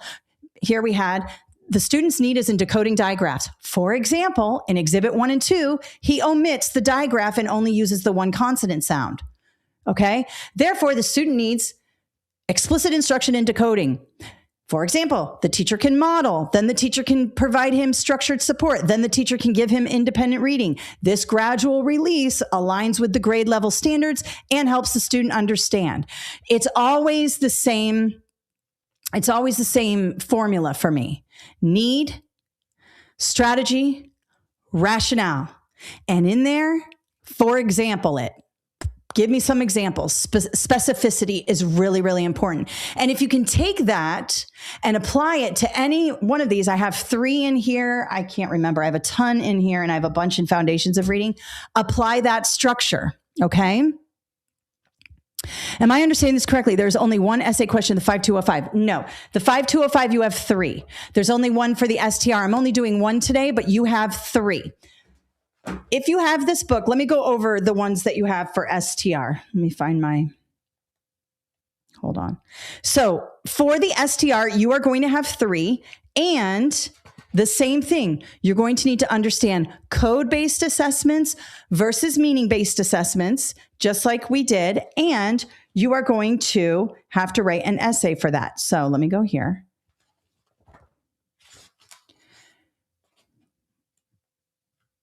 Hold on. All right. You might have something like this without any charts or anything. It doesn't matter. It doesn't matter if you have charts or not. You're picking a strategy here. So for this constructed response, I go straight to the task first, work backwards. This one is based on the information above, identify 2 types of assessments Ms. Smith can use. Task 2, based on those assessments, identify 2 differentiation strategies. So it's the same thing. It's just they're delineating different skills. You're going to do the same thing. Assessment 1, differentiation. Assessment 2, differentiation.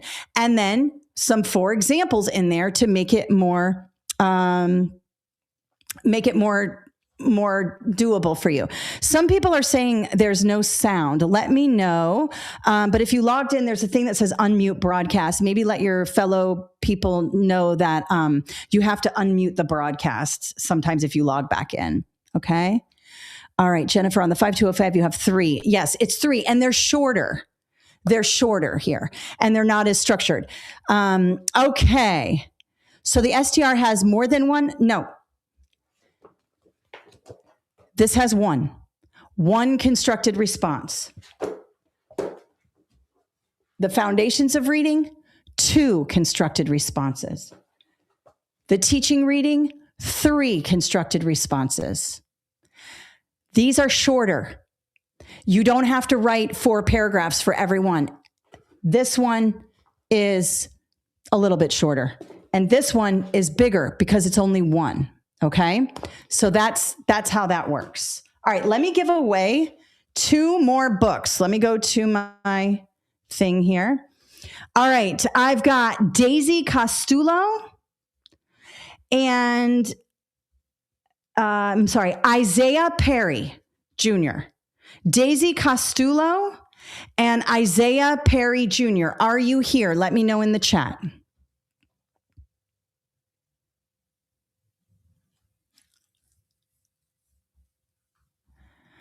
Let me know in the chat if you are here. It's Daisy and Isaiah. Let me know. And I'll answer some questions while we're like, oh, Daisy, you're here. Awesome. And our Yana's going to reach out to you. I took the test before, and my second response question, the students comprehended the text almost perfectly, and I couldn't figure out what to write. I did get 4 points from it. All right, Maggie, that's a good question here. If they comprehended it almost perfectly, you could talk about extending it and making it even more critical thinking. Like you could talk about, since the student already has really good comprehension, you might want to up your critical thinking questions towards the student, asking more why questions, really showing that metacognition towards evaluative comprehension. That will help you. So if you get one where the student is like cooking and really understanding everything, you could use the evaluative comprehension. That's that really high level comprehension. Okay. All right. Do I need the STR book instead of the Fort Texas? If you already bought the Fort, you don't have to buy another book. If you already bought the teaching reading, you do not have to buy another book. They are all different in terms of the practice tests. So if you want another practice test, but you don't have to buy multiple books. All right. Let's see here. Okay. Isaiah, nice job. Isaiah Perry's here. And so is, who's the other person I did? Daisy. All right. And we're going to give away 2 more. So don't leave yet. Looking at my 5205 score report, it does not show me what I got for my constructed response. It only shows me phonological, phonemic awareness, phonics and decoding, vocabulary, fluency, comprehension of literature, written expression and assessment is the constructed response.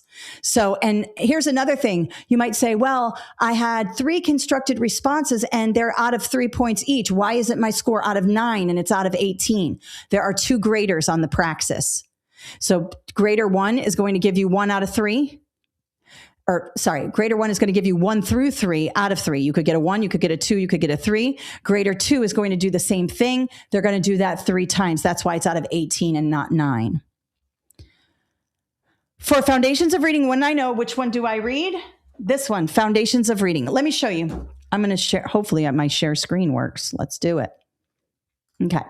So I did focus a lot on the science of teaching reading today because it is my brand new book. However, I have study guides for everything and other webinars where I focus just on the 5205 and just on the foundations of reading, but they're all the same, you guys, I promise. Like they all assess the same thing.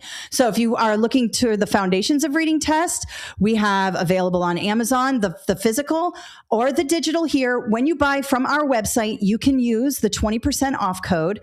I can't give you a 20% off code on Amazon because it is I have to unpublish the book and republish it. It's not going to work.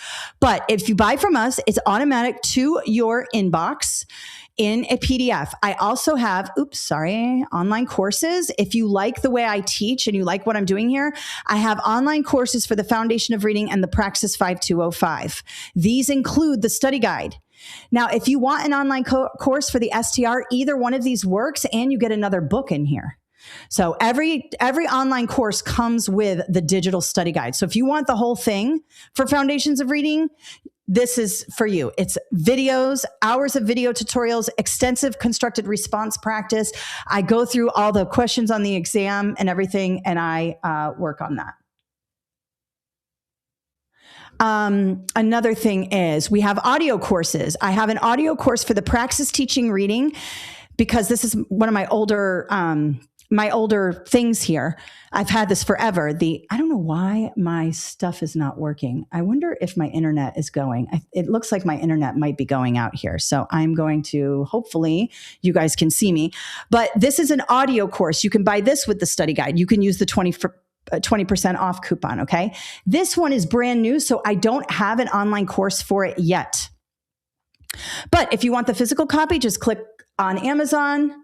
You'll see here, it's brand new, no reviews yet, but let me go to my Foundations of Reading and my teaching reading. This is the tried and true. The teaching reading, Praxis 5205, is one of my oldest programs, and it's available, and it's awesome. And if you go to Amazon, you can see we have over 380 5-star reviews for this book alone. I have tons of 5-star reviews on my website and all of that. So and if you buy it from Amazon, buy it new, don't buy it used. It's going to have writing in it. All right. But I can't do any offer codes on Amazon, unfortunately. So if you want to use the offer code, I highly recommend getting it on our website. You can do the digital study guide, physical study guide. You can do the audio course. The audio course for the teaching reading paired with any one of these study guides is great. I just don't have an audio course yet for the other ones. Okay. Online course, either the Foundations of Reading or the Praxis teaching reading are great. And those come with the digital study guides. And we have just the digital study guides here, which are also available on Amazon. I also have the 5206. This is for some of you are taking the 5206, and I have that here as well. And again, we're always in the 5-star range, 4.7. All right. I work really hard on these books, and I hope you enjoy them. Now, beyond that, I have a lot of free resources. Let me talk about the free resources. My YouTube channel has so many. That face is weird. Let me refresh there. My YouTube channel has so many videos for you, specifically this teaching reading playlist. And if you go to my Think Like a Test Maker strategy playlist, that's also going to help you. But under these live subject area lessons, you can see that I just did.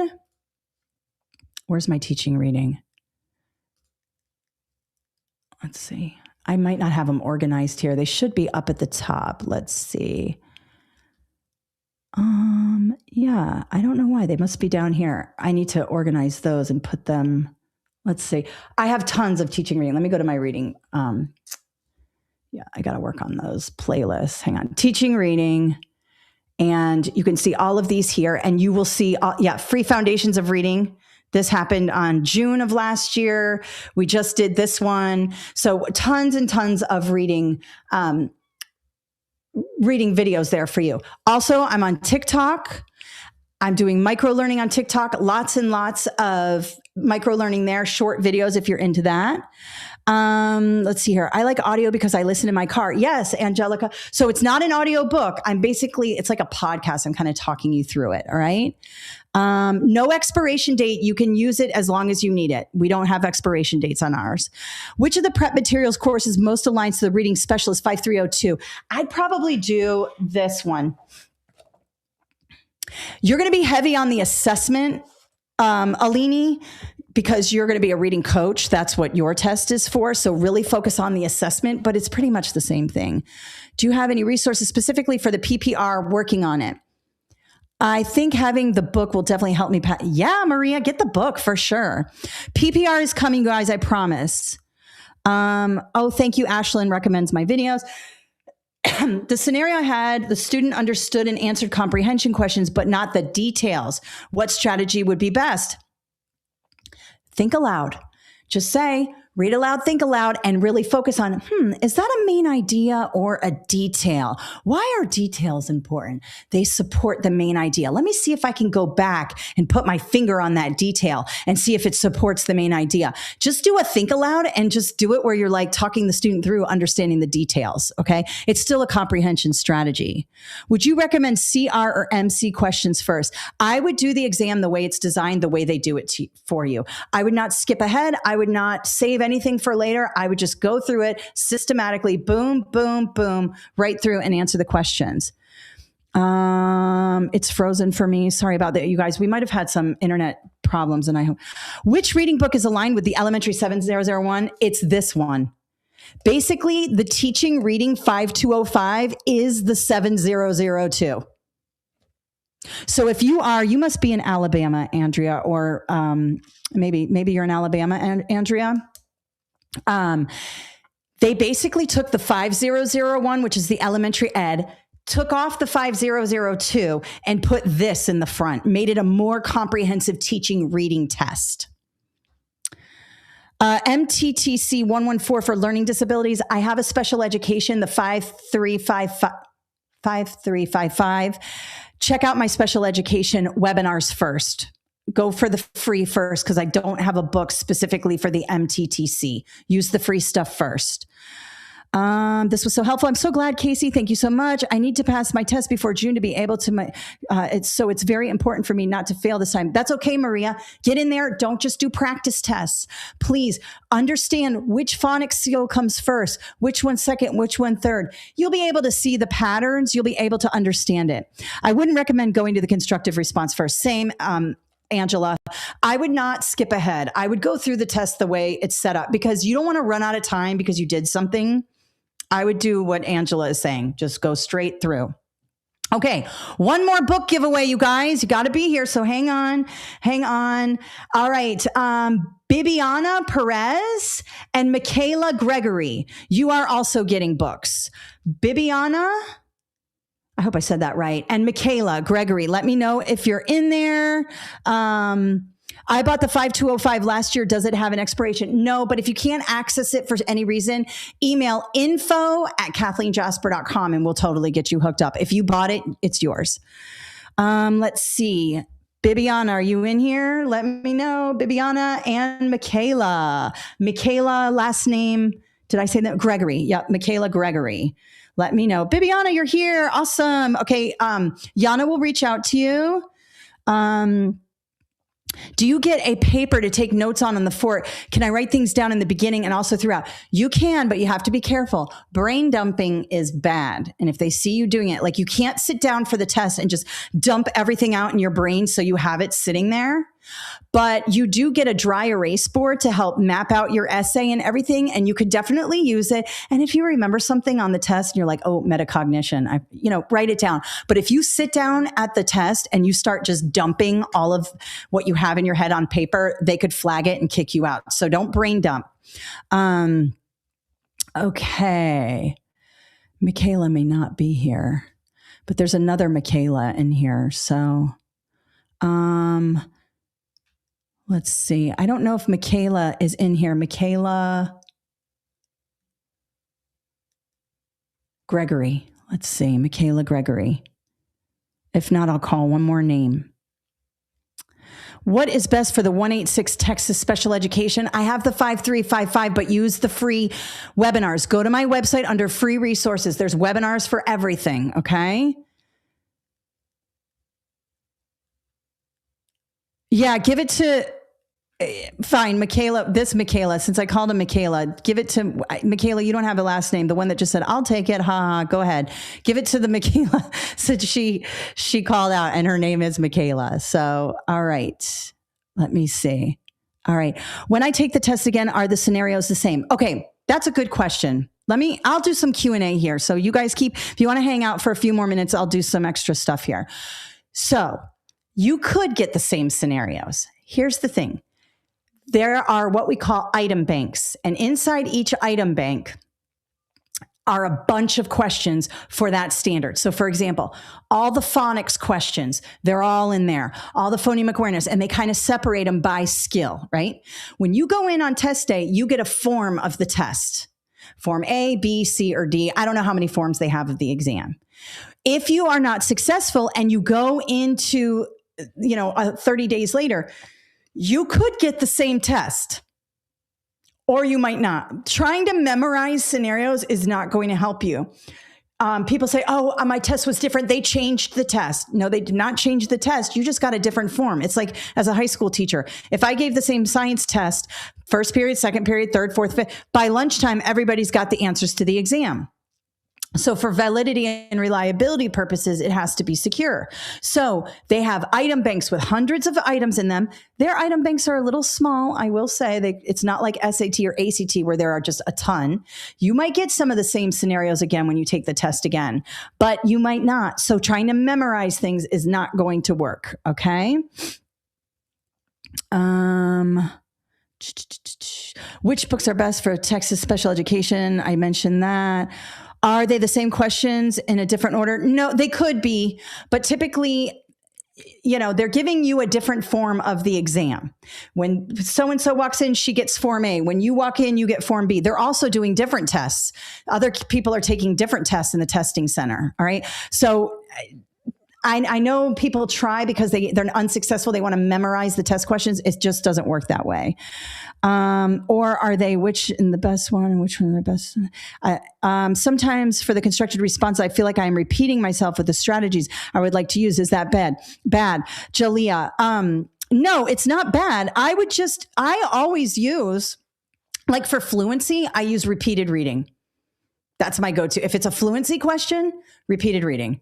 And then modeling with it. Like I model the way it is and I have the kid, if you want to do modeling for fluency, let's say you have to choose two strategies for fluency, modeling prosody, modeling what it is to stop at periods, pause at commas, all of that, and repeated reading. Comprehension, typically read aloud, think aloud, metacognitive strategies. And anything for foundational skills, explicit instruction and modeling. Okay?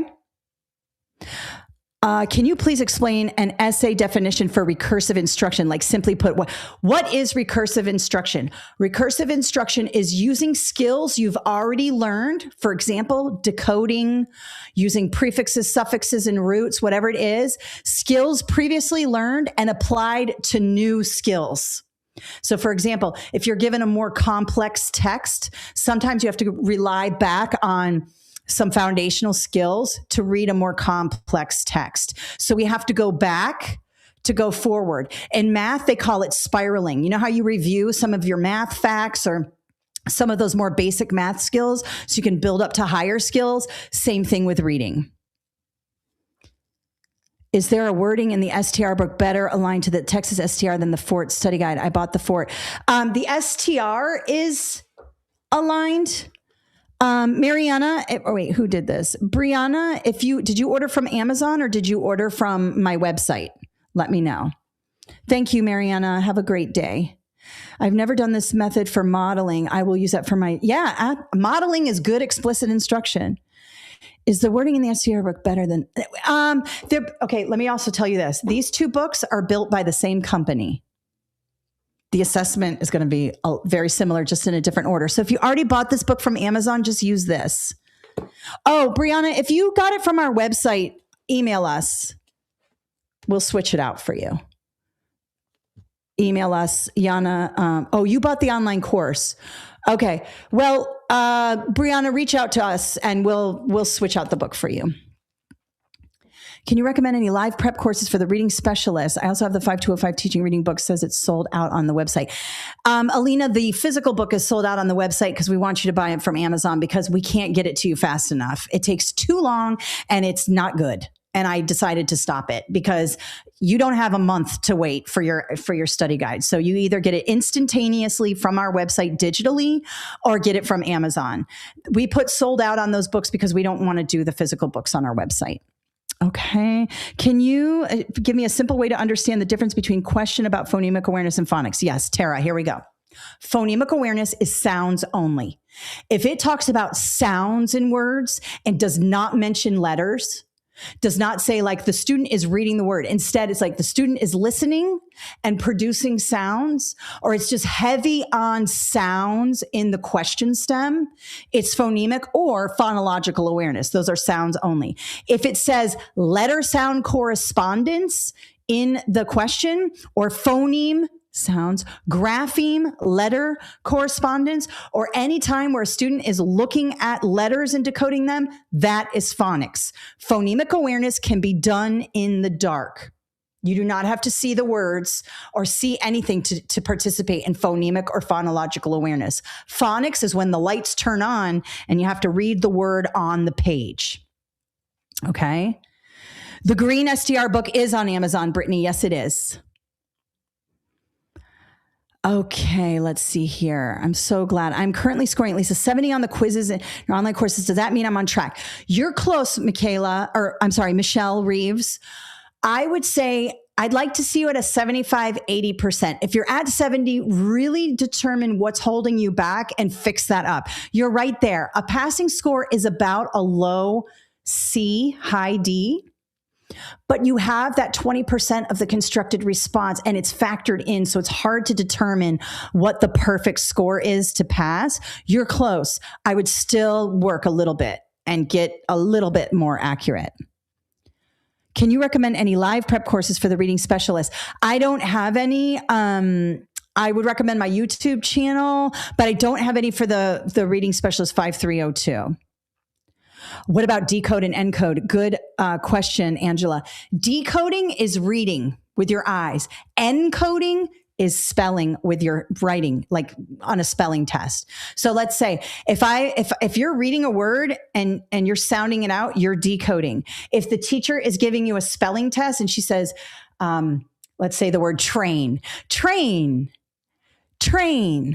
I rode the train into town. Train. And the kids are writing Train. That's encoding. Decoding is with your eyes. Encoding is with your ears and like writing it down. What's the difference between phonemic awareness and phonological awareness? Okay.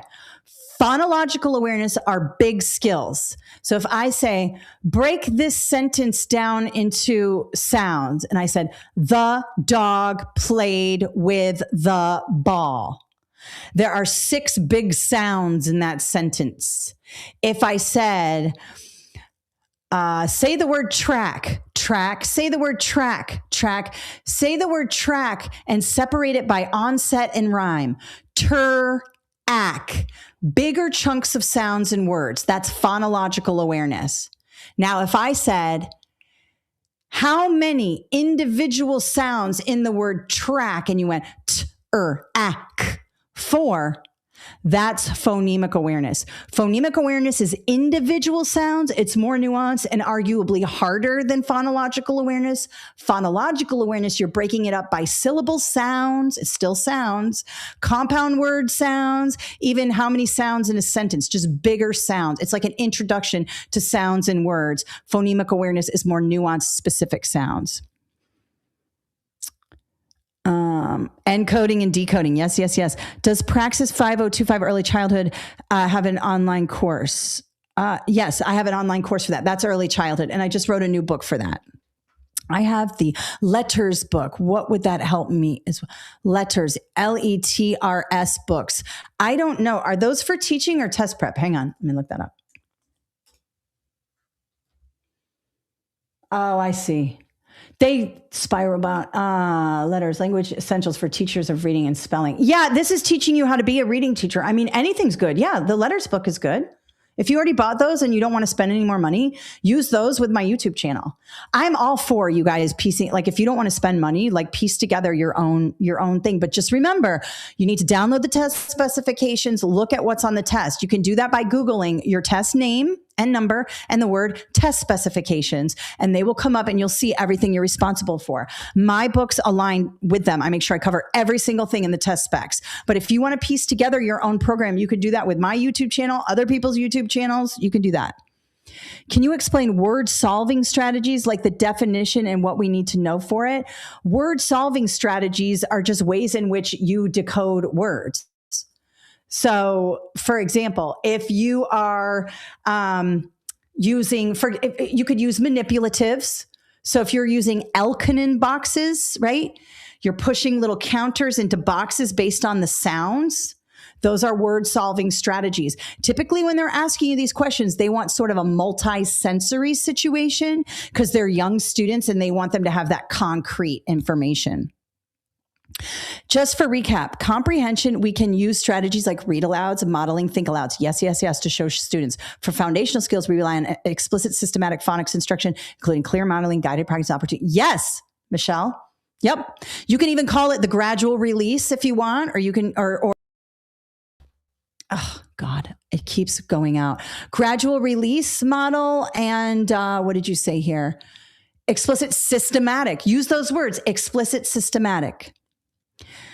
Do you have any videos for special ed high school? No, just general special ed on my YouTube channel, though. I just noticed a great way to remember phonemic awareness, one letter. Oh, yes, one letter. Well, I would be careful because phonemic awareness is not letters, sounds only. Phonics is letters. I bought the 5205. I'm in Texas. Should I buy the new book, STR? Maria, I mean, if you want to save money, you don't have to, but this is a completely different book. How long have you had the 5205, Maria? Have you read it all and like you're looking for more stuff? If so, I would get this. Does the Praxis Early Childhood online course come with the study guide? Yes. All my courses come with the study guides. Guess what I did? I went back and changed my answer. Anna missed the 5025 by 2 points. Yeah, a good Tamika. Don't change your answers once you've chosen an answer, unless you know for sure it's wrong. You go in, you start changing all your answers again. People do it all the time. Don't change. Go with your first solid answer, unless you know for sure you got to change it. Well, Michelle, if the constructed response makes you panic, I have a whole playlist on it. Okay, where can I find the 5205 tests for practice? They're in the back of the book. So in the book, my 5205 practice tests, they're in the back of the book. Or on the online course. Can you please give me an easy explanation for the interrelationship between fluency, vocab, and comprehension? Okay. Haley, it's not really an interrelationship. It's more that, I mean, without fluency, you can't have comprehension. So typically when they talk about the interrelationship, they're talking about how without fluency, you can't make it to comprehension. Here's why. When we're decoding, have you ever seen a student decode every word in a passage? It's exhausting, right? You see like every word and it's like 4 paragraphs and you're like, oh my gosh, he must be so tired or she must be so tired, right? When they're doing that, they cannot comprehend. They are just using all their brain power for decoding each and every word, right? That's why we want students to get fluent and automatic. Fluency has to happen before comprehension, before that metacognitive or that cognitive endurance can handle the higher order thinking skills you need for comprehension. So much is firing off in the brain during comprehension. We take it for granted as adults because we use them like we're just like, oh, boom, boom. I'm putting pictures in my brain. I'm predicting what's going to happen next and all that. When you're sounding out every word, you can't do that. So that's why fluency, sometimes they'll call it a bridge to comprehension, or they'll say it's interconnected. And it's basically that without fluency, you can't have comprehension. I'm a kinder teacher. I still need to take the test.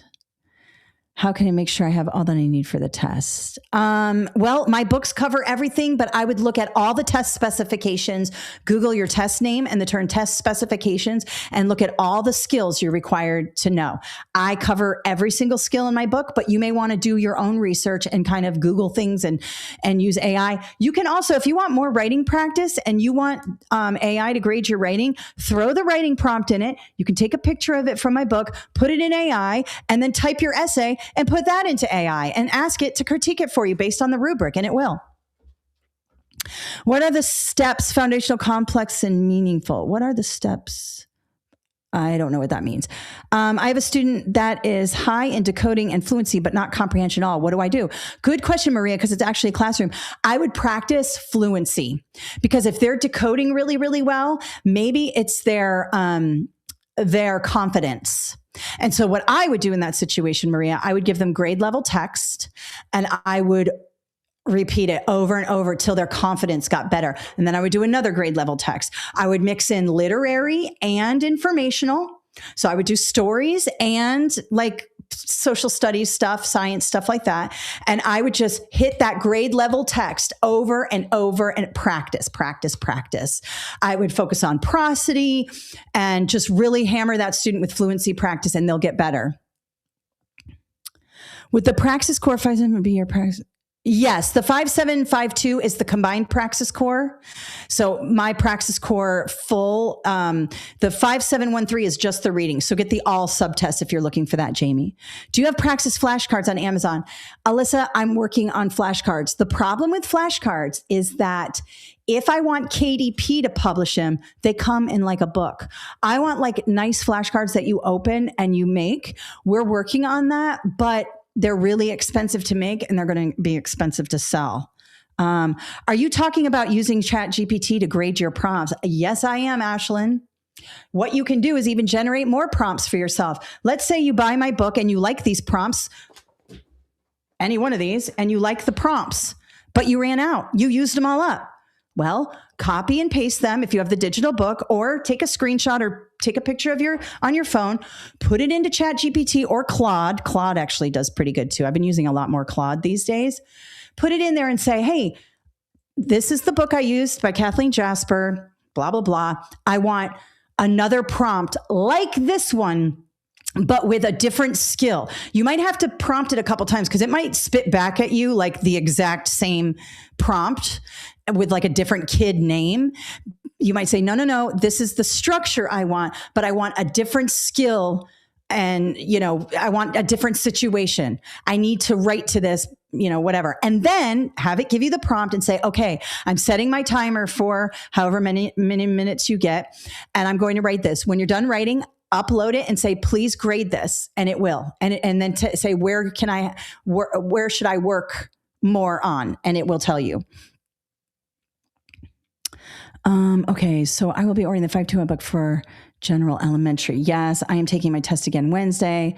How is Claude spelled? C-L-A-U-D, Claude. Now, if you're using the free, you might not be able to upload. I think they've put some restrictions on there, but you can copy and paste it. And with a lot of these, you can just say, can you write me a teaching reading prompt like the one on the exam? Because they're combing the internet and a lot of times they'll be able to generate you one, but you're going to have to talk to it. Like it's not going to spit you out a perfect prompt, but within 2 conversations, like 2 quick back and forths with ChatGPT or Claude, C-L-A-U-D-E. Is there an E at the end of it? C-L-A-U-D-E. Yeah, there's an E. C-L-A-U-D-E. It'll give you some prompts. So that's another way to supplement and get more prompts without paying.